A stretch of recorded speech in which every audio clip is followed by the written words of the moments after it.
So good evening, everyone, and welcome to our 5th annual Becoming a Terp Legacy series. This is the first session of the series, and we are excited to have you here joining with us tonight. My name is Jessica Lee, and I am the Program Manager for Student Engagement at your Alumni Association. Fun fact, I am also a Terp, so I graduated in 2014 with my Bachelor's of Science in Biology, and I also then did my Master's in Education here with the College of Ed in 2019. So I might be a little bit biased, but I love the University of Maryland. And so in my role with the Alumni Association, I aim to identify, cultivate, and train student and alumni ambassadors for the university. In addition, I work closely with our legacy student programs to put on events for our prospective and current Terps, such as this Becoming a Terp Legacy series. The Alumni Association helps you to connect and stay involved with the Terp community and campus. We help alumni advance personally and professionally while improving the success of fellow Terps. We also help preserve Maryland tradition to boost your Terp pride, and we work to elevate the value of your degree, the reputation of your alma mater, and the greater good. The university has over 40,000 students, nearly 30,000 of which are undergraduates. These undergraduate students study in 12 academic colleges, representing over 90 different majors, have internships in Washington, D.C., Annapolis, and Baltimore, and across the country, and get involved across campus in the over 800 student clubs and organizations. We at the Alumni Association also have our very own Student Ambassador Program, otherwise known as the Student Alumni Leadership Council, or SALC. This group inspires a sense of community between Terps across generations while instilling lifelong loyalty to our alma mater. For any students that are on the webinar tonight, feel free to follow UMD SALC on Instagram or check out their website at salc.umd.edu to learn more about what they do. So tonight, we will be hearing from Maggie Duran, who is also a Terp, graduate of the class of 2016.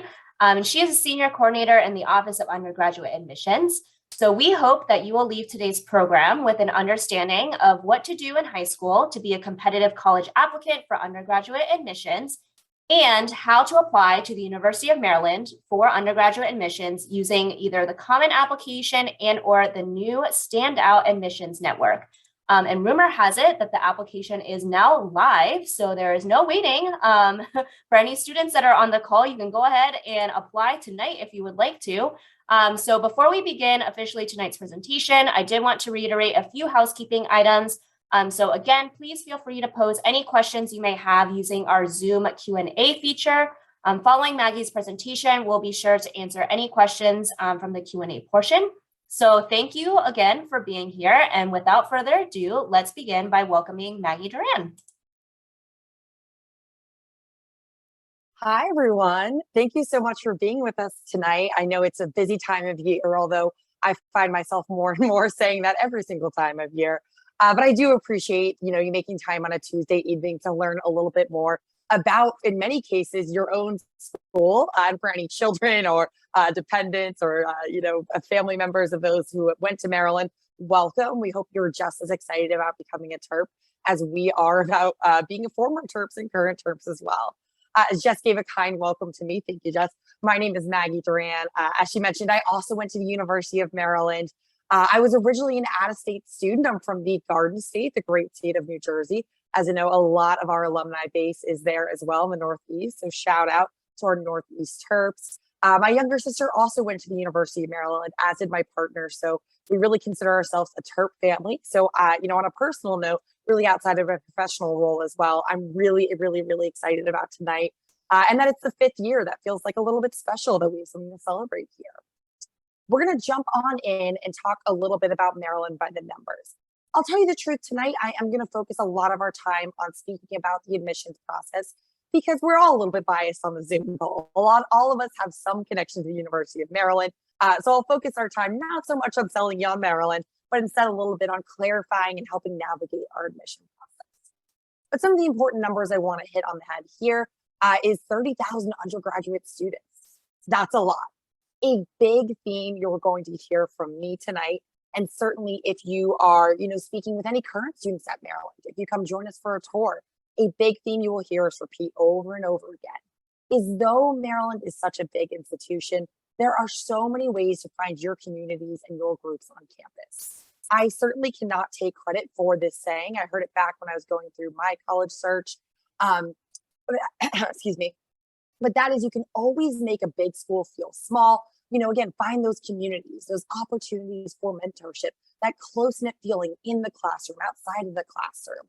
But you have all the resources, the diversity and opportunities that a large institution can offer you as well. On the flip side of that, you can't necessarily make a small school feel big. So you really get the best of both worlds here at the University of Maryland. Speaking a little bit more to the diversity of our student body, that is truly one of the most amazing things about Maryland, the diversity that you will find on our campus. And I really mean that in every single sense you could use the word. In terms of race and ethnicity, about 47% of our students self-identify as a student of color. In terms of geographic diversity, we have students from every single state in the United States of America, every single county in the state of Maryland, and 116 different countries in terms of our international student population. You're going to find socioeconomic background diversity, diversity of major and career exploration. And really, our student body is so much better for it. And you will find in and outside of the classroom, your education is made better for the diversity that is on our student campus, or excuse me, that is in our student body. I, in truth, am not one to lean too heavily on distinctions or awards, but one thing I do think that's important to point out, it's probably my favorite ranking to mention to folks, both in and out of state, is that according to Kiplinger's Personal Finance, we're a top 10 institution in terms of best values among public colleges. And that is the case for both in and out of state students. I like that distinction and bringing it up because I think it really speaks to the fact that a school like Maryland, you're getting the best bang for your buck. Now, 30,000 undergraduate students, again, that's a whole lot. I really, really want to keep that theme coming back tonight about big institution that breaks down to some smaller communities. And student life is one of the earliest ways you're going to find those connections and groups across campus you're passionate about and a part of. Should you choose to live on campus, as about 90% of our freshman students do, it's not required, but guaranteed if you enroll by May 1st. Honestly, your residence hall is going to be one of the first places you start making friends and jumping into campus life. All of our residence hall have a resident assistant on each floor or section of the floor who really does a great job of programming early on to make sure our students are not only feeling included and welcome, but excited about their time at Maryland, especially in the beginning. This is also a pretty big number, but we have a little over 800 student organizations on campus. So really there is something under the sun for everyone. Whether it's something you did in high school, you want to continue when you get to college, something new you want to try on, maybe it's professional development like Engineers Without Borders or Student Government Association. Maybe it's just fun, like our Chillin' and Grillin' Club, who hangs out and you might have guessed it, chills together and barbecues together. That's where the grilling piece comes in. There are so many ways to jump into campus life, and really that is where you will find the strongest connections early on. Student life in terms of our student organizations is also a great way to explore what you're passionate about.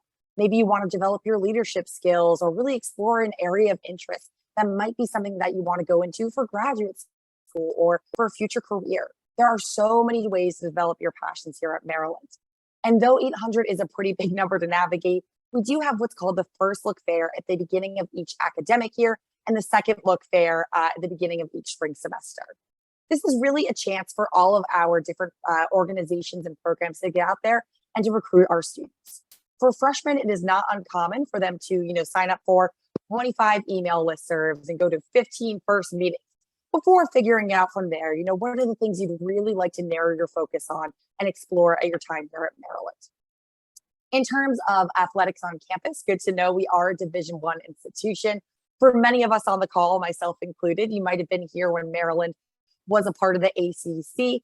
We did transition in, I want to say 2014 now, to be a part of the Big Ten Athletic and Academic Conference. So we go up to schools like Rutgers from my home state of New Jersey, Michigan, Michigan State, Penn State, most recently UCLA and USC are part of the Big Ten. And we not only collaborate with them on the field and court or wrestling mat, but also academically, collaborating with research, study abroad opportunities.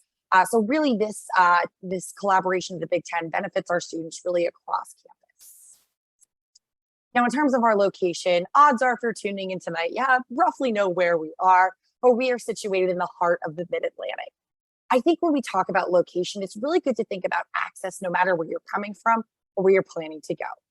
The University of Maryland is in, of course, College Park, Maryland, but we're in commuting distance of 3 major airports. So if you're an out-of-state student who needs to catch a flight when it comes to coming to campus for the semester, or you're someone who's thinking about studying abroad or going internationally for an internship over the summer, good to know you have a lot of options there. We're also within commuting distance of 2 different Amtrak stations, just about 15, 20 minutes away from Union Station, where there's a ton of bus options to choose from. We're only about 45 minutes south of Baltimore without traffic, 25 to 40 minutes away from Annapolis without traffic as well. And of course, our closest city is Washington, D.C. Now, I tell students all the time, you could never leave College Park for all 4 years and you will not be bored for a single second, I promise. But if you are someone like me who is really torn between the idea of a state school or a city school, at Maryland, I really feel you don't have to choose. Why we have more of that state school feeling, green grass, brick building, a contained campus community. You can jump on the metro and just like that, be in the heart of Washington, D.C. I don't just talk the talk, I walk the walk. I don't own a car. I've lived in Northern Virginia. I've lived in Silver Spring, Maryland. Now I live in Washington, D.C. I've taken the metro to and from work consistently for 6 years. And I can promise you, as someone who is not always directionally inclined, it is very easy to navigate. Our close proximity to DC is such a great resource for our students. In terms of internships, our students may stack their classes Tuesday, Thursday, and go intern on Capitol Hill Monday, Wednesday, Friday. Or maybe take your classes in the morning and intern in Northern Virginia at Amazon HQ2 in the afternoon. It's certainly not to suggest you have to do an internship every single semester here, but because of our close proximity, 1 or 2 semesters on top of working and getting some hands-on experience over the summer certainly puts our students ahead of the competition. And again, DC is such a major city in terms of government agencies, nonprofits, the private world sector. So many options for our students to choose from to get that real world working experience in terms of internships and jobs. DC is also a lot of fun. There's a great special events like the Cherry Blossom Festival.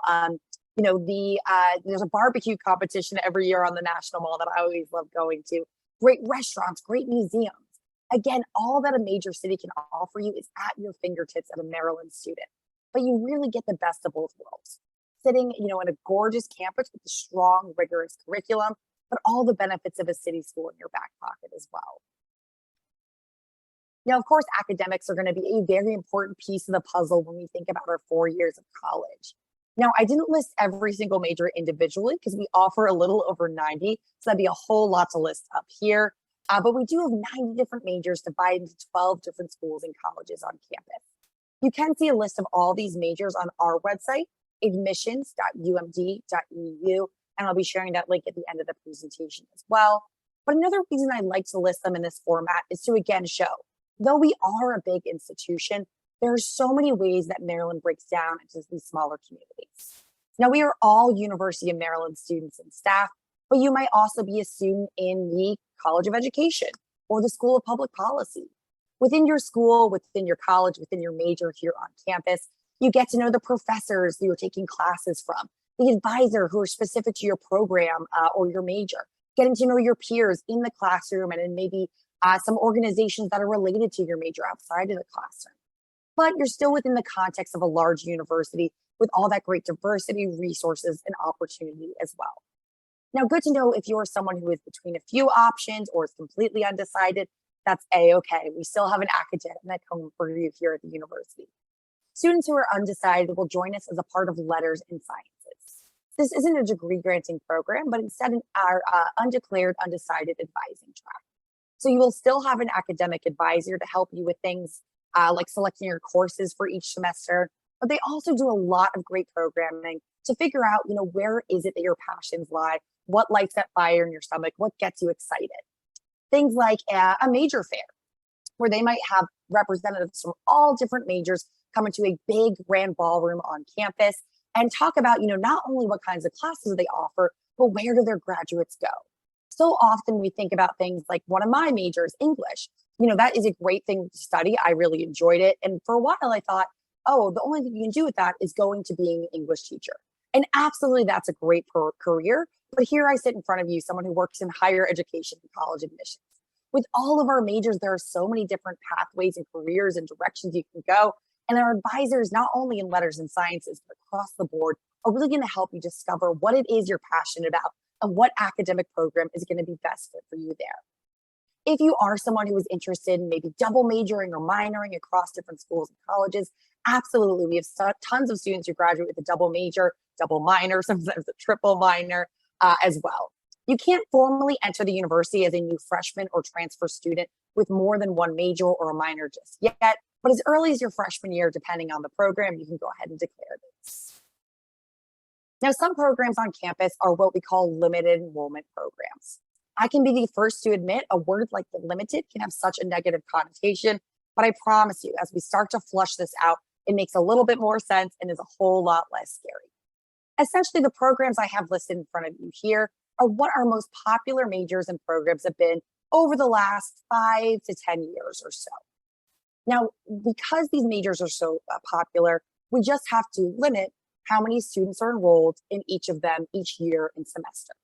And the reason for that is certainly not to suggest that we want to prevent students from pursuing these majors, but we also need to make sure that students who are in something like chemistry or computer science have access to the classes they need when it comes time to register, have access to their advisors, not just when it's required, but when they'd like to meet with them, have access to any outside of the classroom experiences or opportunities. For example, the Bloomberg terminal associated with the School of Business.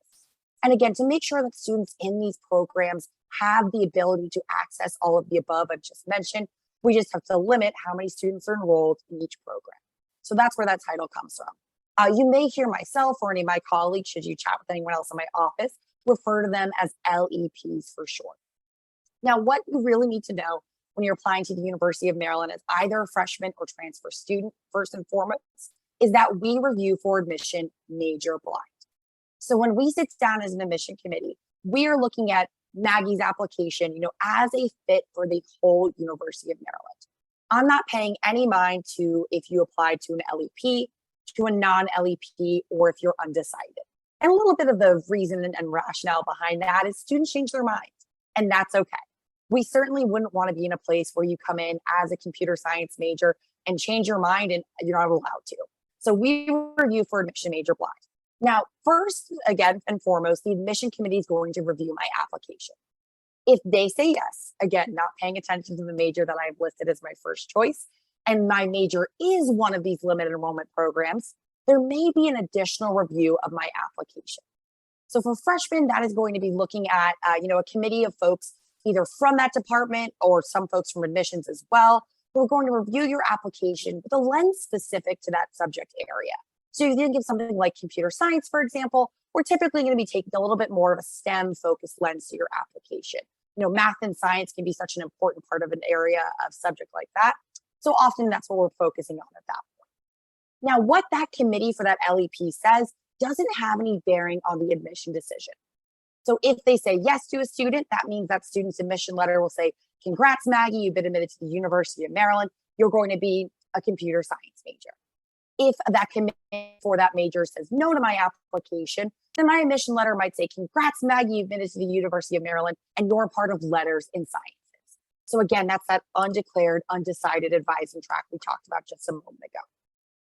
Now, it can sound a little bit scary. If I know exactly what I'd like to major in, what do I do next?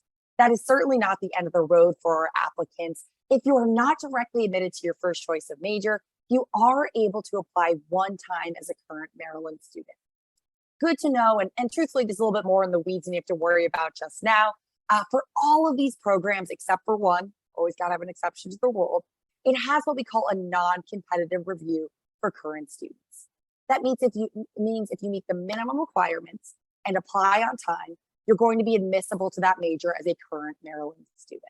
The one exception is the School of Business, which will still have a competitive holistic review for current students within a certain GPA range. Again, I'll tell you the truth, that's a little bit more nuanced than you have to worry about right now. The two things I want you to take away at this time is that A, we review major blind for both freshmen and transfer applicants. So whatever your true first choice of major is, put it down on your application. And two, if you're not directly admitted to your first choice of major, either as a freshman or transfer student, that's okay. Let's have a conversation about what that means and a pathway to pursuing that major once you get to the university. All right, now it is the president's promise at the University of Maryland that every student will have an outside of that traditional classroom-based learning experience. And this happens in a couple of different ways here at Maryland. First and foremost being research. Now, I probably should have mentioned earlier, we are a public research institution, and that means research is happening across all disciplines. Truth be told, when I was going on college visits when I was in high school, I knew I was leaning maybe towards journalism, maybe towards government and politics. So I started to tune out when I heard the word research, because I really didn't think it applied to me. But again, research is happening across all disciplines at the University of Maryland. Whether you are undecided, whether you are a STEM major, a social science major, a humanities major, there are opportunities for you to get involved in research as early as your first semester freshman year. And even if you are not pursuing outside of the classroom research opportunities, you will certainly find its presence in all of our classrooms. The skills that come with engaging with research are really applicable to every career field you can think of. And we want our graduates to be best prepared for what comes next, whether it's grad school, volunteer experiences, or a full-time job. I know I touched briefly on internships when I was chatting about Washington, D.C., but probably good to know we also have a lot of internships physically on our campus, virtually that our students engage with, and outside in College Park, Annapolis, Baltimore, Silver Spring, Bethesda, the surrounding areas around us. And certainly students will complete internships in their hometowns and cities over the summer, and some abbreviated ones over winter break as well. We have a great career center that starts working with our students as early as their first day freshman year. And they will work with you on the basics, like building a resume and a cover letter, something I had never done before I got to college. They will work with you on your elevator speech. You know, hi, my name is Maggie. I'm a government and politics major. I'm a sophomore here at Maryland. Getting to be able to introduce yourself and comfortable at a career fair. They can help you practice that. And they are posting these job and internship opportunities every week, if not daily, on our Careers for Terps database. I'm sure some folks on this Zoom have actually been at our career fair on the other side of the table looking to recruit Terps to come work at their companies or nonprofit organizations. In terms of education abroad, every major can go abroad at the University of Maryland if they would like to. And if you're torn between options, you can certainly go abroad more than once. We have programs every fall semester, spring semester, winter break, spring break. They're a little bit more abbreviated, and both long and short-term opportunities over summer break. Again, if you're torn on two continents or countries, you can go more than once. My younger sister, who I mentioned is also a Terp, went to China her winter break sophomore year and Italy her second semester junior year. We have a great study abroad advising office who has wonderful advisors who work with our students as early as they like to know they want to go abroad to really help plan that out to be most effective and efficient. In terms of community service learning, a big theme we notice each year with our applications is just how involved our students are in giving back to their schools, their communities, the religious organizations, and certainly we want you to have the opportunity to continue that fabulous work when you get here. You will really find a wide plethora of community service learning opportunities. Maybe you're a student who is looking for something more long-term, maybe tutoring at a local elementary school once a week for a whole semester or whole academic year. Maybe you're a little bit busy and looking for to give back a Thursday evening of your time or a Saturday morning. We work and partner with great organizations like DC Central Kitchen, Food Recovery Network, and our students are able to get involved, in a lot of different capacities to give back to our campus community and the communities around us as well. Last but not least thing I want to talk about here is what we call living and learning programs. The title gets straight to the point because everyone in the same program will live together in the same residence hall or section of a residence hall, and you probably guessed it, learn together as a group or cohort, taking a few classes during your first year or years at the university, depending on which program you're a part of. Now, with all of our living and learning programs, the intention is to once again make a big school feel a little bit smaller. Again, we have about 30,000 undergraduate students, a freshman class of about 4,500 students, depending on the year. And these living and learning programs are typically about 30 to 70 students per individual program. So it gives you a much smaller scale community that you're a part of. Our two largest in living and learning programs are what we call the Honors College and College Park Scholars. You can think of them both kind of as umbrellas. So if you're in the Honors College, everyone's an Honors College student, but you're also a part of a sub-program within it. So you might be in the Honors Humanities program, or the Advanced Cybersecurity Honors program, or the Business Honors program. Students in all of these programs are coming from different majors, different high schools, different states and different countries, but typically you have some common thread that ties you together. Maybe it's a passion for cybersecurity, a passion for justice and legal thought, one of our College Park Scholars programs. And the intention is that will foster a sense of community early on and give you a great launching pad to really start your time here at Maryland. We also have some smaller living and learning programs like Civicus for students interested in community service learning and leadership development in diverse societies. Carillon Communities, also an umbrella program, whose sub-programs all focus on getting students to think creatively about some of the world's most pressing problems, and FIRE, the first year innovative research experience. Now, for my students who are on the Zoom tonight, especially for my seniors, I know we have a lot of applications and a lot of essays to write. So hopefully this is good news, a little weight off your shoulders. There is nothing extra you need to do to be reviewed for our living and learning programs, except apply to our early action deadline, which I'll talk your ear off about plenty in just a few slides. But no extra application components needed. In order to be reviewed for all of our living and learning programs, you just need to apply early action. And that is actually a great transition to click gears on over to the admission side of things.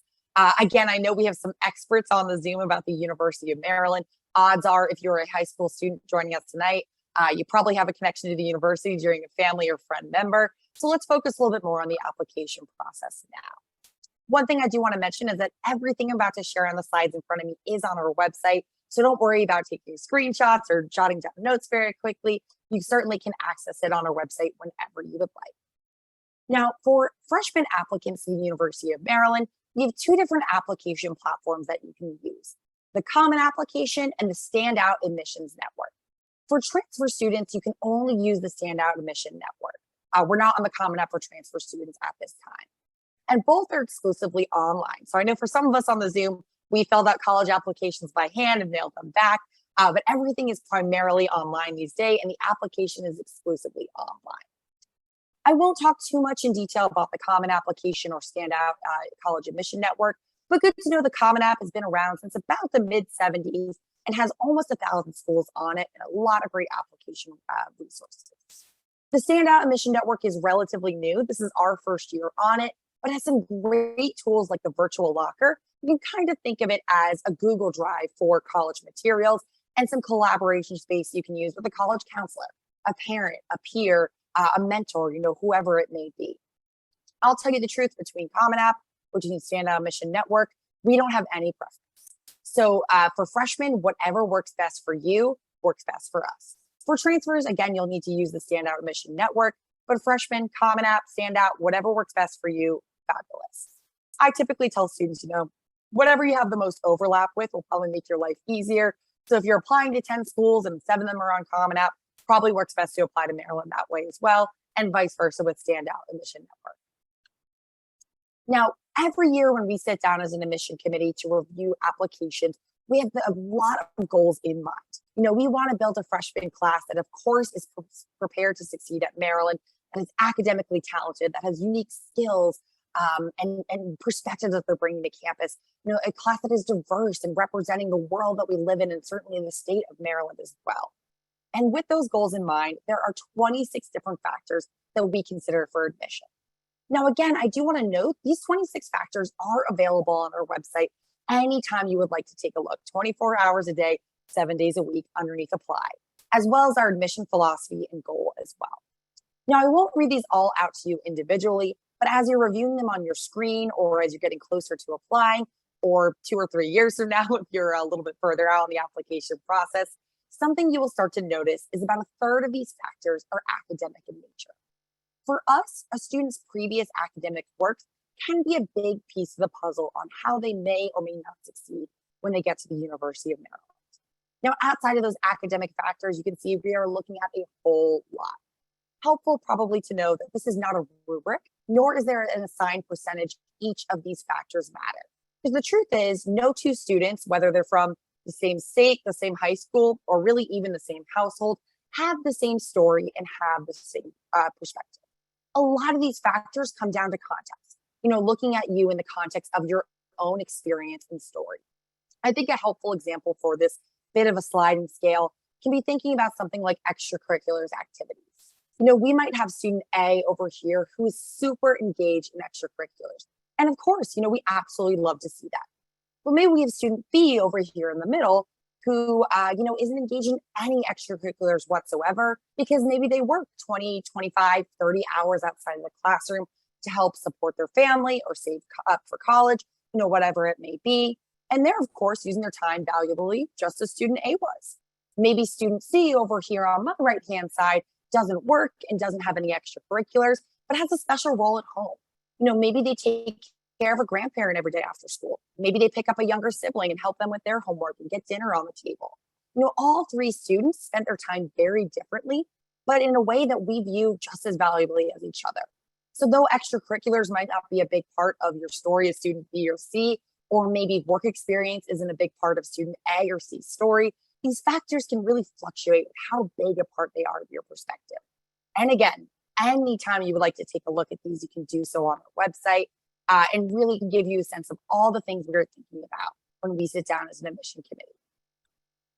Now, how do we figure out how those 26 factors are a part of your story?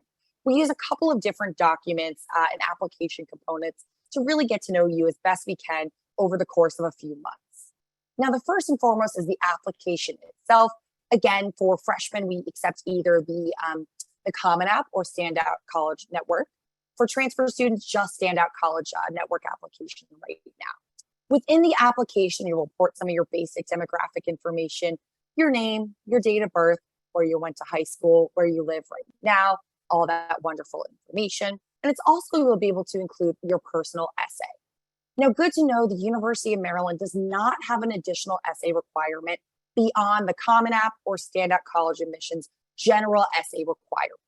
So this would mean, you might be uploading the same essay for the University of Maryland as you are for the University of Michigan, as you are for, Dickinson College, and that's okay. Again, there's not a Maryland specific essay. So certainly if you choose to talk about Maryland, that is perfectly fine. But if not, that's okay too. It can be hard to nail down what makes the perfect essay because in 6+ years of reading them, I've never read two that were exactly the same. Whether you want to talk about your past, your present, your future, a tough obstacle you overcame, an accomplishment, a future goal that's in front of you, I promise you, we are interested in reading it. We get typically about 55, 60,000 applications. We read every single line of every single essay. I promise you. That's why when I get to timelines and you say, why does it take so many months for me to hear back? That's why we're reading everything. One thing I tell students though, even though you can go in a billion different directions with your essay, the one request I make of you is to remember that you are the subject of the essay. So certainly if you're talking about a dynamic with a grandparent or a sibling or an employer, that can make a great piece of writing, but just make sure you're centering you as the subject because that is who we are interested in learning about. The essay, is really such a unique piece of the application because it's one of the only places you get to hear your voice as a student come through. And notice I'm saying your voice, not mom's voice, not grandpa's voice, not sister's voice. Why it is perfectly okay to have somebody help you proofread or offer revision suggestions on your essay. We want to make sure that we are writing our own essays so your fabulous voice can come through and we really get a sense of who you are through that piece of writing. Again, no additional essay for the University of Maryland. We do have a couple of short answers in our application, but these are, not what you think of when you think of short answer tests. They're less than 140 characters, filling in the end of a sentence. Things like, I feel like a leader when X. The best thing about last Tuesday was blank. Always one of my favorite questions to get some very, unique answers there. And these are not an extra essay. I can't underline that enough. I think sometimes when we hear the word short answer, we get nervous that we should be revising and rewriting these like we would with an essay. And why, of course, I want you to make sure there's no spelling or grammar errors. This really is just a chance for us to get to know you a little bit better. So you don't need to start these short answers in August and be writing them over and over again until November. Often what I suggest to students is give yourself a day or two. I think some of my best aha moments come when I'm brushing my teeth or going for a run or walking the dog. So you might think of a really fun or creative answer too. The best thing about last Tuesday was blank. Or maybe the answer is you got to buy one, get one free Chipotle bowl. That works too. You can really take these in a lot of different directions. Outside of the application itself, we will need one teacher and one counselor letter of recommendation for your freshman application to be considered complete. If you have a club advisor, employer, mentor, maybe someone from your religious organization, maybe you're dually enrolled and have someone from the college you're taking classes at in mind, a coach that you would like to write a letter of recommendation, you are absolutely welcome to have additional letters of recommendation sent in, but we just require the one teacher and one counselor, and I promise you, we can get a lot of information out of those documents. Probably not too surprising, we do need a copy of your official high school transcripts. I'll tell you the truth, I'm asked very often, what's the average GPA? The reality is GPA, I'm not really looking at it. It just doesn't tell me that much because the way a GPA is calculated, in Prince George's County, Maryland versus Cecil County, Maryland versus New York State, who uses a 100 scale in a lot of cases, is very, very different. So instead, we're starting in ninth grade, looking at, what classes you take, what grades did you earn, same thing with 10th grade, same thing with 11th grade, and we pay a lot of attention to trend. Were you consistently strong? Did you have an upward trend? Were there any downward trends? And when I say trend, I mean both in rigor, were you continuing to challenge yourself a little bit more each academic year? And of course, in your academic grades themselves. So while we do see the GPA that your high school provides, we're really paying attention a bit more to the whole story, the grades, the rigor, and the progress that your transcript goes through. That being said, if you have any downward trends on your application, we are all human. We are all still living through a global pandemic. We know that life happens, whether they were big extenuating circumstances, or maybe just a hard time adjusting to ninth grade out of middle school. There are spaces in the application where you can include extenuating circumstances or just additional context. There is what we call the additional information section. I think of it as a place where any piece of the puzzle that didn't fit elsewhere can go. So maybe it's providing information about your transition to virtual learning in the beginning of the pandemic. Maybe it's context about a concussion, during soccer season that caused a bit of dip in grades sophomore year. If we don't have that information in front of us, we can't assume or we can't infer. So if there is context around any dips or trends in grades, absolutely please include those there. If you are a student who has taken any college level classes, whether it's over the summer or when you're dually enrolled through your high school, please do make sure to have college transcripts sent to us as well if you've completed any collegiate work. If you're in progress of any work this fall, of course, no need to worry about sending us a transcript just showing those courseworks because you can report that in the application itself. For my rising seniors on the Zoom, we are test optional for this application cycle. For my rising juniors and underclassmen, we are still making determinations on years going forward. So shameless plug, join our mailing list and we'll keep you in the know that way. So let's talk a little bit about what that means. We are test optional for both freshman and transfer admission. And I want to underline optional. I get a lot of questions from students, and it seems that maybe there's some nerves that we're going to pull the rug out from under you and say, just kidding, it wasn't really optional if you wanted X or Y or Z, whatever it may be. For us, optional is truly optional.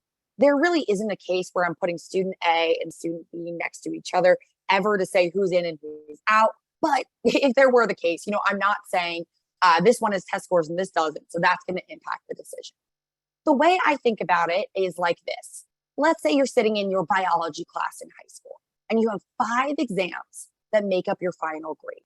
But in your history class, you have 6 exams. You're getting to the end grade and result the same way. You just have an additional factor in that history class compared to that science class. And same thing with our review. We're sitting down with 26 admission factors in front of us if we're using a test score. But if you say, no, I will not be having a test score considered in my review, now we have 25. Again, we're getting to the end result the same way. We just have one less factor to keep in mind. Student to student, it will be a very personal decision if you choose to send test scores and have them considered or not. We went test optional in response to the COVID-19 pandemic because a lot of students weren't able to sign up for tests, or B, even if there were openings, you may not be comfortable sitting for a test. And we don't want to put you in an unsafe or uncomfortable situation. So again, test optional for our rising seniors. Often my advice to students who are unsure if they should send test scores or not is if you have any hesitations or feel like it's not reflective of you as a student, maybe going test optional is a better option. And there you go. About half of our applicants the last 2 years when we were test optional chose to send test scores and about half chose not to. So it has been about split 50-50 over the last 2 years where we were test optional.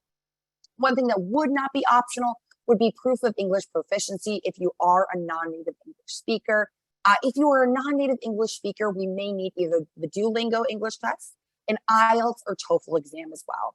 And if you have questions about that, certainly you can either check out our website or shoot us an email as well. Last things I want to note here are the activities listed in resume. This is a part of the application itself. And that's just a place where you can report, any and all things you've been involved in. And I encourage you, don't hold back. I think it's in our human nature not to want to brag about ourselves, but this is the time to do it. Whether you did something for just a year or all 4 years of high school, brag about it. And certainly think about those extracurriculars outside of the school community as well. Are you involved in your religious organization? Are you involved in community-based organization? Do you have a special role at home with your family? Certainly those are things that we're interested in reading. So absolutely you can share those as well. Last but not least is what we call the Terps application portal, the TOP for short. Essentially, this is a portal where you can log on in and see what's here to make sure that, not just your application has arrived, but also your transcripts and your letters of recommendation. And I'll talk about why that's important in just a few minutes. In terms of application, our big one is November 1st. November 1st is our early action deadline for admission to the University of Maryland as a freshman. Now, it's non-binding. So what that means is if you're admitted to the University of Maryland, I'm a little biased, I hope you're excited, but you don't have to come to Maryland. You still have until May 1st, our national confirmation deadline, to let us know if you'll be attending or not. So you can apply to other schools, you can hear back from other schools, you can come take a tour, you can not take a tour, world's your oyster at that point. So non-binding, but it will give you best consideration for admission. Every single year I am asked by high school seniors, what can I do to make my application stand out? By senior year, a lot of your cards are on the table. You can't go back and change the grades that you've earned between grade 9 and 11. You can't control what someone else writes about you in a letter of recommendation, but you can apply early action and give yourself that best consideration for admission. Again, this is where we typically are filling the vast majority of our freshman class. We typically take about 85 to 90% of our freshman class in the early action pool. And I don't say this to scare students. I scare them, well, maybe scare you a little bit to early action. But really I say it because I want to give you the best chance of admission as possible. Very often students we are denying during the regular decision pool could do well here at the University of Maryland. But when we sit down to start the regular decision review, we are already very, very limited on space. So if you want to give yourself that competitive edge, applying early action is really the best way to go about applying to the university as a freshman. This will also review you automatically for our special programs like the Honors College, College Park Scholars on campus, and merit-based scholarships, which I'll touch on in just a few slides. With regular deadline, it's January 20th. I'll tell you the date, but I didn't note it on the slide because I want you to remember November 1st a little bit more. You would unfortunately not be reviewed for living and learning programs or our special merit-based scholarships for freshmen. Very often I'm asked, especially by parents, well, what's the catch? Why wouldn't everyone apply early action? And that is the greatest thing, everyone. There is no catch. It's going to give you best consideration for admission, but you're not legally bound to the university in any capacity. So really it is all in your benefit. We also release these decisions by February 1st, where regular deadline we release by April 1st. And both populations of students need to let us know if they're coming by May 1st. So this gives you more time to come visit campus. Sorry, my dog is barking, excuse me. To come visit campus under the lens of being an admitted student. It gives you time to explore other institutions you've been admitted to. It gives you time to learn about your major or about the process of reapplying into your first choice of major. So really, really, if you take one thing away from tonight, please let it be the importance of the early action November 1st deadline.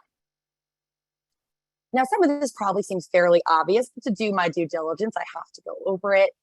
Completing the application is just as important as submitting it on time. And by completing it, I mean everything that is required is here on the deadline. So again, this is where I hesitate. I hope I don't sound scary when I talk to students about this, but really, I want you to have the best competitive edge in our admission pool. Admission is competitive. We admitted less than 40% of our applicants last year. And to give yourself the best bet, complete your application for the November 1st deadline. We unfortunately, with our high volume of about 60,000 applications last year, just don't have the capacity to call every student and say, hey, Maggie, we got your application and your transcripts, but we're missing both letters of recommendation. Did you mean to send them in? I wish we had the time and the power, but we just don't right now. So we do feel that a Maryland ready student is going to be responsible enough to use that checklist and their resources to make sure everything is here on time. I also want you to make sure you're checking your email. We send reminder emails to students who are incomplete pretty much once a week, about 3 weeks before our deadline. That way you have time to make sure everything is here. Often helpful reminders about how to make sure you're complete or special events are also coming to your email as well. It wasn't that long ago, actually, I suppose it was, when I was applying to colleges, and I was getting crazy amounts of emails from colleges a day. I know it's probably only gotten more intense since then, but at the bare minimum, every few days, you need to be checking that inbox, students, and making sure you're not missing any important reminders or events or nudges in the deadline direction from the colleges you're interested in applying to. I've heard great advice from folks in the past of maybe creating an email that's just for your college world. The email that you used for your college applications and that you use for signing up for tours. That way everything goes to one place and it's very centralized. I often discourage students from using their high school email because very often it has a pretty intense spam filter and we don't want our email to get lost to it there. Last thing I will say here, and this is, every student's prerogative, you can choose to do this or not and heed my advice, is I tell students to give yourself your own internal and your own heart deadline of about a week before November 1st. We will not start reviewing applications until November 1st and onward, but we're all human. If you make sure that you're getting everything in a week before the deadline, there's time for these mistakes to occur. You might realize on October 23rd, oh my gosh, I sent my SAT scores to the University of Maryland Eastern Shore by accident. Or I requested for my teacher letter recommendation to go to the University of Maryland, Baltimore County. These are fabulous state institutions as well, but entirely separate schools from us. If you realize that mistake October 23rd, who cares? We're all good. We have plenty of time for you to re-request those documents. If you realize that November 2nd, it may be the reason you're a part of the regular deadline pool, which is, again, a lot more competitive. I really hope it's not coming across scary that I'm saying all these things, but really, I want to give students the best shot at admission. And to do that, we need a complete application, and we need it for November 1st. Last piece of advice, I am the first to admit this is easier said than done, but relax. It will never be a completely stress-free process. No application for jobs or grad school or undergraduate ever is, but it can be a lot less stressful if you start early and you use your resources. I really don't have a lot of doubts about the students who have joined us tonight, because here you are spending your summer break, learning a little bit more about the process, but make sure that you are starting early. As we plugged earlier, the application is live. So, if you want to get a head start tonight, you can chip off the block a little bit as you go and leave yourself time. The night before the deadline, there's no time to go, I can't look at this essay for one more second. In early September, there is time to go, I need to walk away and clear my head tonight. The earlier you start, the less stressed you're going to be, and the more you can enjoy your senior year, which I want for you. I want you to have fun during that last year of high school. And you certainly have the chance a little bit more to do so if you start this process on the earlier side. All right, types of admission decision. Now, typically when you're applying to an institution, you're applying during the fall of your senior year of high school, if you're applying as a freshman, and you're applying to enter that institution for the following fall. So if I was going to be a senior in high school this year, I'm applying to the fall of 2023 to Maryland as a freshman. So that first admission decision is probably fairly obvious. You're applied to the fall, you're admitted to the fall. Wonderful. But we have something somewhat unique to the University of Maryland, and it helps us solve a problem we have every single year. Every single year, we have the same problem. We have more students apply to the university who we think would be a great fit for our class than we have space for in the fall. Now, in the spring, we have students who are graduating early, who are graduating late, who are going abroad, who maybe are unfortunately transferring to another institution, and we have a whole lot more space in the spring. So if we are unable to offer a freshman applicant a spot in our fall class before we release that decision, we will also automatically review them for the spring semester. So some students might open up their admission letter and it says, congrats, Maggie, you've been admitted to the spring of 2024. And let me be clear, that is still admission. We are still excited and celebrating you. we absolutely are hoping that you are ready to be a Terp as well. Now, if you are admitted to the spring, you can spend that fall semester working, interning, studying abroad early if you would like to, or all spring admitted students will also be offered the opportunity to participate in something we call Freshman Connection. Now, this is a program you would take place in during that fall semester that would allow you to live on campus, take a full course load of classes, and get just as involved in the campus community as a fall admitted student. There are really only two big differences to the program. So your classes are in what we call off-peak hours. So typically that looks like Monday through Thursday after 3 p.m. and anytime Friday. So the main difference is your classes are a little bit later in the day. And number two, you can't be a Division I athlete. And that's a conversation we're having with the smaller pools of students. I'm pretty candid when I talk to students. I think if you love Maryland and you're not coming because you got into spring and you can do Freshman Connection, you're crazy, because it is such a great opportunity and you can be just as involved in campus as any other student. Back when I was a student at Maryland, when you were in this program, you had to live off campus. Not a bad thing, but admittedly a different experience. But now, again, you can live on campus and get just as involved as any other fall admitted freshman. Your classes are just a little bit later in the day for one semester. Last would certainly be not my favorite news to share, will be we're not able to offer a student admission at the University of Maryland. That is not the end of the road, though. If we are unable to admit you as a freshman, let's talk about transfer. We have a lot of students, about 1,200 who join us every fall, about 900 to 1,000 who join us every spring as transfer students. And they're wonderful. They're involved. They're active. They are so smart and doing great things on our campus and after they graduate as well. So if the answer is no, not right now, let's talk about getting you here after 2 years of community college or a few semesters of a four-year institution. Whatever pathway and plan works best for you, let's keep talking. And though I can only speak on behalf of the University of Maryland, that goes across the board. If you're not admitted to whatever your first choice of institution is, even if you're not willing to admit to mom or dad or grandma that it's not the University of Maryland, talk to that institution about transferring as well. Because I promise in most cases, they have a lot of transfer students join them who are just as successful later on as their freshman applicants. All right, in terms of financing your education, I know I touched briefly on this earlier, but in order to be reviewed for merit-based scholarships, you just need to apply by our early action deadline of November 1st. Because they are federally and state funded, you do need to be a U.S. citizen or permanent resident to be eligible to be reviewed for these programs, for these scholarships. But again, no extra application necessary. Now, in terms of need-based financial aid, students just need to fill out the free application for federal student aid, also known as its nickname by the FAFSA, by January 1st for best consideration. And a little bit of a plug for my wonderful colleagues in financial aid. I know they are having a session on Thursday with the great Alumni Association virtually. So absolutely, if you have not signed up for that, check it out because that will be a great and very informative session. I know a lot of that world I was very unfamiliar with when I was a high school student, and sessions like that were always so important for me figuring out my bearings and just making sense of sometimes a lot of the jargon that's around processes like that. All right, I know I have done a lot of talking at you for quite some time. I do want to make sure we get to some of the questions I see popping up in the Q&A. But while I'm here, let me shamelessly plug, let this not be the last time we see you. We would love to welcome you this fall to one of our on-campus or virtual open houses.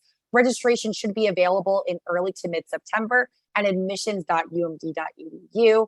I know a lot of our tours this summer, they went very quickly because we had limited tour guides, but we'll be posting our fall tour schedule in late summer, early fall, so very, very soon as well. So keep your eyes peeled. And for high school students, odds are if you are in Maryland, DC, Virginia, or even further out of state, we may be coming to a high school near you. So keep your eyes on Naviance or SCORE or the counselor calendar that your high school maintains, because we'd love to see you when we're there for a high school visit as well.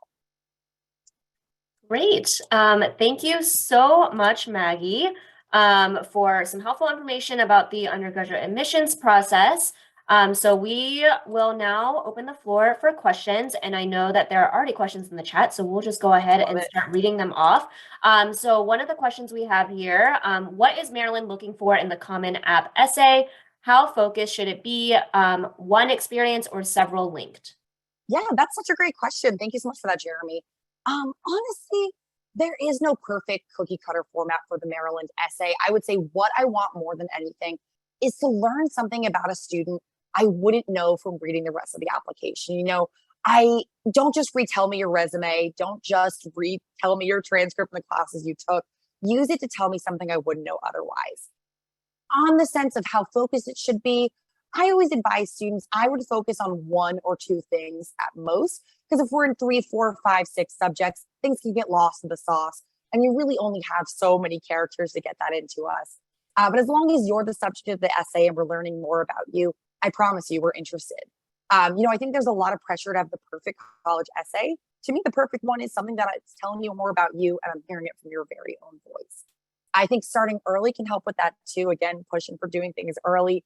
If you start this essay tonight, tomorrow, you don't need to start tonight because it'll be late. Start it this weekend or this week. We have time to brainstorm and throw a million ideas like spaghetti at the wall and see what hits.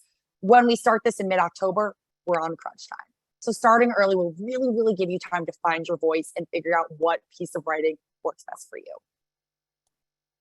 Great. Another question. What about homeschoolers for the letters of recommendation? Yes, that's such a good question. Thank you so much for asking that. I apologize. I should have included that. So depending on the program that you're in, if you have someone who acts, if your parent, guardian, whomever it may be, is both your teacher and your counselor, that's okay. They can write both letters of recommendation. We may ask for a second one from someone who knows you in a different capacity in that case. If you have someone if you're part of a homeschooling program where you're getting your curriculum from and they can write a letter of recommendation, absolutely that works as well. But as long as we have two for students in those cases, one being academic, one a little bit more focused on what would be a counselor letter, absolutely that works for us as well. Great. Thank you. Another question. So why does Maryland require that all course grades be entered with the application when an official transcript is also required? Yeah, that's a really good question. Thank you so much for asking that. Well, part of it is that comes from the main part of the application that a lot of different schools use. But the reason that Maryland specifically requires it is we get a chance to see the kinds of classes you take in. Sometimes you're expanding on them a little bit more. No two transcripts are the same. Sometimes if it's a school where I'm not as familiar, I might be having a hard time figuring out, was that class a whole year, just a semester? And the redundancy of you entering it as well gives me some more context clues. Also, what it can be very, very helpful for is for your senior year grades. So some schools will send us transcripts that show us the in-progress work you're taking senior year, but not every school does. So when we see your self-reported grades, since we won't see your senior year grades, since our deadline's on the early side, that gives us a chance to review the kinds of classes that you're taking, and that can be a big part of our review as well. Great. And then this is just more of like a clarification. So for students who do not apply by the early admission deadline, does this mean that they will also not be reviewed for scholarships? Exactly. Yeah. So if you don't apply for the early action deadline, you will not be reviewed for either merit-based scholarships or our special programs. So again, that's why I tell students, forget we even have a second deadline. November 1st is the way to go. Yes, wonderful. And then another question that I see here in the chat, is there a cap to the number of students you can accept from a certain county in the state of Maryland? Oh, that's such a good question.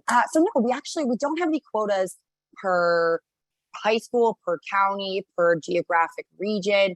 The one kind of geographic origin rule, if you will, is because we are a state institution of Maryland, we do need to admit about 70% of our students from the state of Maryland.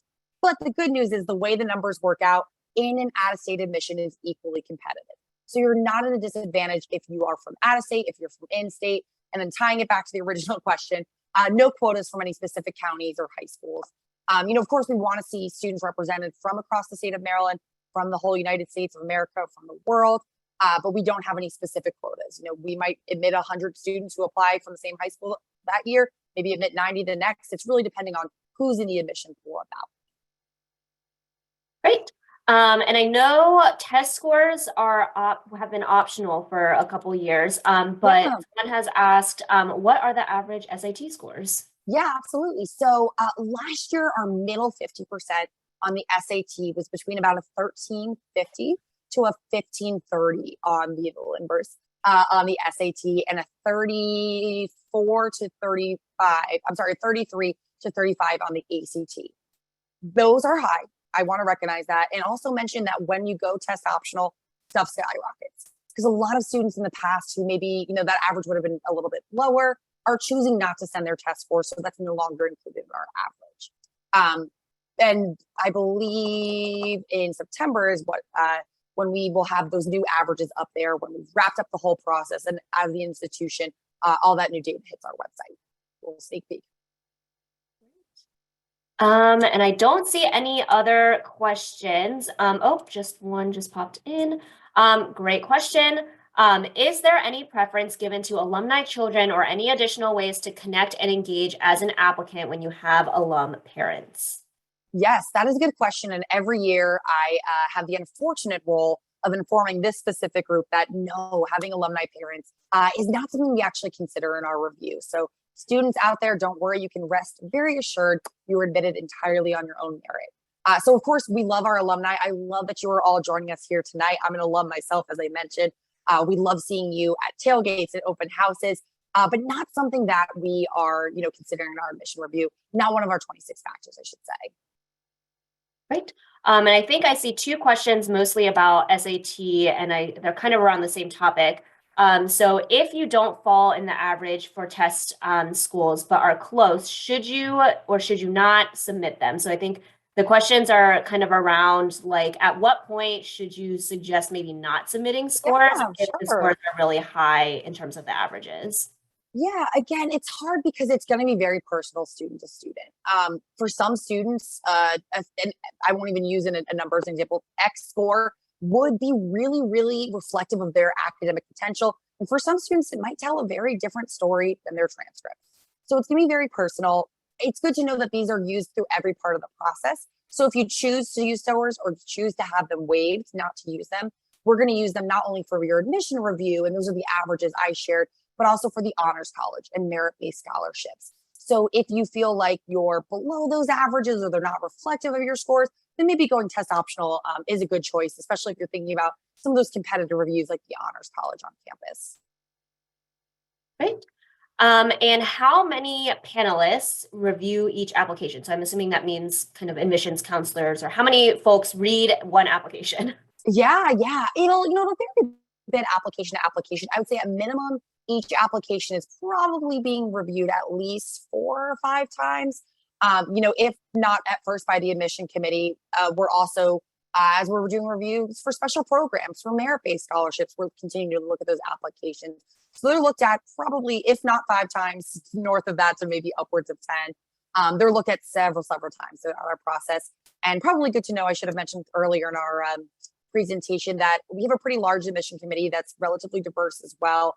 Though we are not representing all 50 states because we have to live in driving distance. We are, employing a lot of different perspectives. Some folks who have been there a year, some folks who have been there 35 years. So, a lot of different eyes and perspectives and voices are coming through there.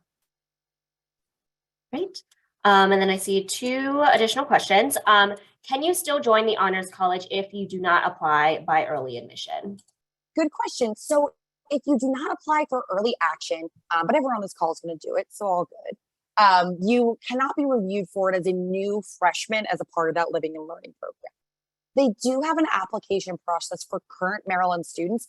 I'll be the first to admit I'm a little bit less familiar with it just because primarily my work is with current students, and I was in a tinier living and learning program called Civicus on campus. But they do have an opportunity for current students to apply into that living and learning program. And beyond that, upperclassmen have the opportunity to apply into what we call departmental honors. So the honors college as a living and learning program is outside of your major. You might be a government and politics major and be in the advanced cybersecurity honors college program. But then when you're an upperclassman, you can apply into the government and politics honors program or the communication honors program that's a part of your major. And even students who are not part of a living and learning program their first years, I promise you're going to have so many opportunities to get involved. So very often, even if plan A is I'm going to reapply into honors after my freshman year, often plan B of joining Terp and Student Government Association takes a lot of your focus, and you find a lot of ways to develop yourself as a student and person outside of those programs. Great, thank you. Do you have local admissions representatives in states where you get a lot of applications? Are there any opportunities to meet them or connect with them? Yes, that's such a great question. So, not every single state or country do we have a representative necessarily. Primarily, we've assigned folks to places where we traveled, and because we're not an unlimited number of bodies in our office, we don't have the ability to travel everywhere. But if you go onto our website, or if you just Google admissions reps UMD, you will see a list of everyone in our office in the region that they oversee. You can really think of this person as your point of contact when you have questions to shoot them an email. They might be the face you see coming to visit your high school. For example, anyone joining us from Cecil and Harford County, shout out. I'm the Northern Maryland representative, and we include Cecil and Harford in that. But that being said, we're all happy to help. You know, if you see me walking down the street, just because I don't represent Anne Arundel schools or Fairfax County, I'm happy to answer your questions too. Probably something I should have mentioned earlier that's not in our 26 factors is something like demonstrated interest, for example. At some institutions you might be applying to, reaching out, going on tours, attending events might count positively towards your application, but I think of it more for us as just a resource. You know, we're not tracking if you were here tonight or you're reaching out, but we're here to guide you and help clarify. So when you have questions, absolutely, we're thrilled to help. But again, if you end up running into me at a college fair, I can answer your questions just as readily as the person who's assigned to your high school, which is a very long answer to a short question. Yes, there is a list on our website. But anyway, we're all happy to help.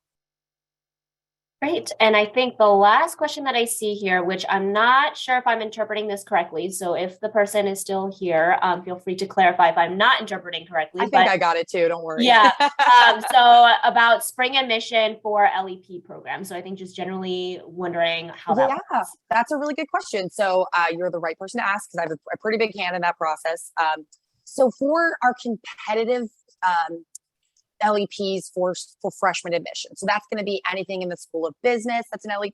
All of them are LEPs. All of our engineering majors. And then all of what we call CMNS, the College of Computer, Mathematical, and Natural Science LEPs. So computer science, neuroscience, chemistry, biology. Those LEPs have what we call a competitive review for incoming freshmen. Students admitted this spring are not going to be reviewed for direct placement into that major. They're going to be put into letters and sciences. And the reason for that is because we don't have the space to even admit every fall admitted student. And it's very competitive. We don't then review those spring admitted students. But just like a fall admitted student who wasn't directly placed into computer science, for example, you can pursue that as a current Maryland student. So there's certainly a very clear pathway to your major of choice. For our non-competitive LEP, so criminal justice, psychology, for example, for freshmen, every admitted freshman is directly admitted to those programs. So if you're admitted to the fall or spring and that's your first choice, welcome. Great. Well, I don't think I see any other questions in the chat. So I think this wraps up our event tonight. So thank you all so much for joining us this evening. And thank you to Maggie for a wonderful presentation. As a friendly reminder, we do have 3 other events in our Becoming a Terp Legacy series spread across the rest of this week and next week.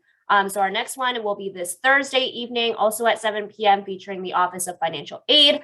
And we also have 2 sessions next week, one with our academic colleges, as well as a session for graduate school admissions next week. So please note that you do have to register for each session separately. And to learn more about each session and or to register, you can do that on our website. And I will put that in the chat right here. So feel free to register for any of our other sessions. And we hope to see you soon, and go Terps.